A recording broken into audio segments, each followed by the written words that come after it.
Indonesia juga punya cowok-cowok sejati super keren bro.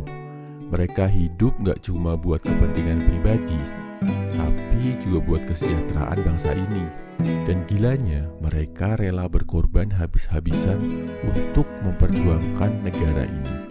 Berikut momen-momen dari para bapak bangsa yang menurut gua cowok banget, wajib ditiru. Nomor 1, momen Pattimura sebelum digantung. Berkali-kali diajak untuk bergabung dengan penjajahan Belanda, tapi terus dia tolak. Pattimura memilih melawan untuk kemerdekaan bangsa. Dan di tiang gantungan, dia sama sekali gak gentar bro. Pesan terakhirnya juga keren banget. Setiap beringin besar akan tumbang, tapi beringin lain akan menggantikannya. Pattimura boleh dihancurkan, tapi Pattimura muda lainnya akan bangkit. Ini nunjukin seorang cowok sejati yang gak goyah sama prinsipnya, walaupun konsekuensinya berat. Tapi terbukti perjuangan yang dilakukan dengan penuh kehormatan akan terus dikenang sampai ratusan tahun lamanya. Nomor 2, Jenderal Sudirman memimpin perang dengan satu paru-paru. Kebayangkan harus memimpin perang gerilya di hutan, dikejar-kejar musuh, makan dan tidur kurang, masih ditambah dengan sakit TBC parah. Paru-parunya yang sebelah hampir gak berfungsi sama sekali, sampai harus ditandu. Tapi Jenderal Sudirman memilih maju ke garis depan untuk memimpin perang gerilya di Ambarawa. Ini bukti kalau udah punya tujuan kuat, seorang cowok akan terus berani maju, rela mengorbankan apapun termasuk dirinya sendiri. Nomor 3, momen ketika Bung Hatta mengundurkan diri sebagai wakil presiden. Cowok bukan cuma dibilang jantan karena pengorbanan fisiknya bro.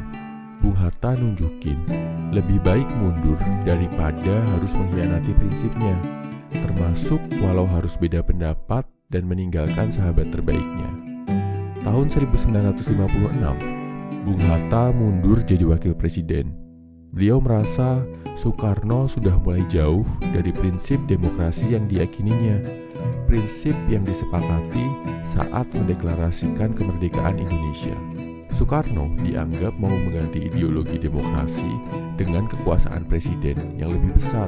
Hatta yang mencium indikasi kalau Soekarno ingin jadi presiden seumur hidup menentang keras hal ini. Ketika sahabatnya tidak setuju, ia memilih mundur. Ini nunjukin cowok sejati itu gak tergiur dengan jabatan bro, gak akan mengejar status, kekayaan, atau kekuasaan dengan cara yang bertentangan dengan prinsipnya. Nomor 4, Gus Dur selama memimpin Indonesia. Saat itu dianggap sebagai presiden yang sangat kontroversial, bahkan mungkin dianggap gila. Tapi waktu membuktikan banyak keputusan Gus Dur yang saat itu dianggap gila, ternyata sekarang banyak benernya.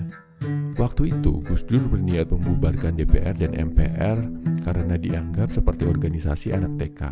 Sekarang menurut lo gimana kinerja DPR MPR? Membubarkan Departemen Penerangan karena merasa kontrol tertinggi atas informasi ada di tangan masyarakat.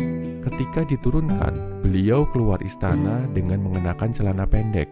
Belakangan diketahui kalau tujuannya ternyata adalah untuk mendinginkan suasana agar tidak ada kerusuhan dari pendukungnya.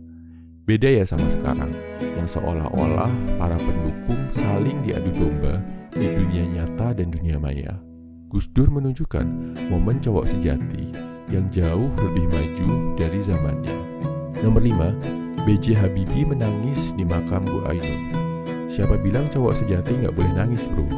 Momen ketika Pak B.J. Habibie menitikkan air mata di samping makam istrinya justru menunjukkan kualitasnya sebagai pria sejati. Bayangkan bro, dengan nama besar, status, dan kekayaan yang dia miliki, Habibie memilih untuk setia dengan pendamping hidupnya, cinta sejatinya yang mendampingi selama puluhan tahun. Jangan ngaku cowok jantan kalau lo gak bisa setia sama komitmen bro. Apalagi kalau bangga-banggain jadi fuckboy. Contohlah Pak Habibie. Dia gak cuma nunjukin kesetiaannya pada komitmen, tetapi juga bagaimana mengarungi naik turunnya hidup, menjaga keharmonisan bersama pasangan. Bagaimana dia bisa memimpin Bu Ainun menjadi sosok wanita hebat yang berperan besar membuat mereka mengukir sejarah besar di Indonesia.